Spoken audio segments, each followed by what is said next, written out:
অবমুক্তি দুদিন পরই আবার ফিরে এলো হেমায়েতুদ্দিনের সেই বকটি। স্থানীয়ভাবে ভাইরাল হয়ে ওঠা বাউফলের নুরাইনপুর এলাকার এই মানুষ আর পাখির বন্ধুত্বের গল্প এবার ছড়িয়ে পড়েছে পুরো দেশ জুড়ে।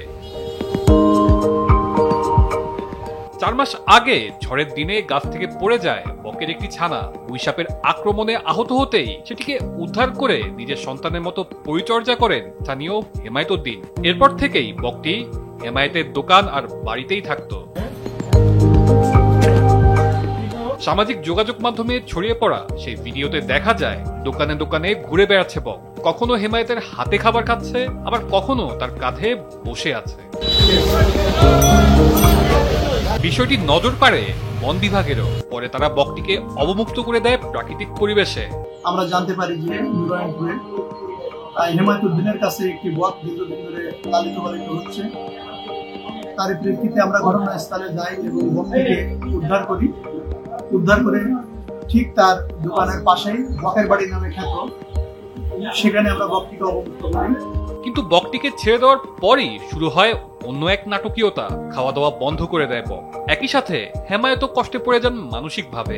কিন্তু দুদিন পর সবাইকে অবাক করে দিয়ে বকটি আবার ঠিকই ফিরে আসে হেমায়েতের কাছে। আইনের প্রতি শ্রদ্ধা জানিয়ে আমি তাদের হাতে তুলে দেই। তুলে দেওয়ার পরে এটা 27 তারিখ দুপুর 2টার সময় এটা ছেড়ে দেওয়া হয়। ও একটা টাইমে ফিরে আসে। নিচে আসলে ও আমি যখন যাই তারপর আমার কাছে আসে। আমার কাছে আবার আসছে বুধবার বিকালে থেকে এই পর্যন্ত আলহামদুলিল্লাহ ভালো আছে।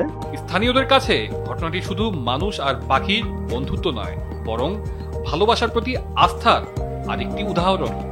এই প্রথম দেখলাম বক যে মানুষের কাছে পোষ মানে। এটা আসলে একটা সুন্দর ইভেন্ট হচ্ছে গিয়ে সম্পর্কটা হচ্ছে গিয়ে শিক্ষণীয়, একই সাথে যেমন সুন্দর তেমনই শিক্ষণীয়।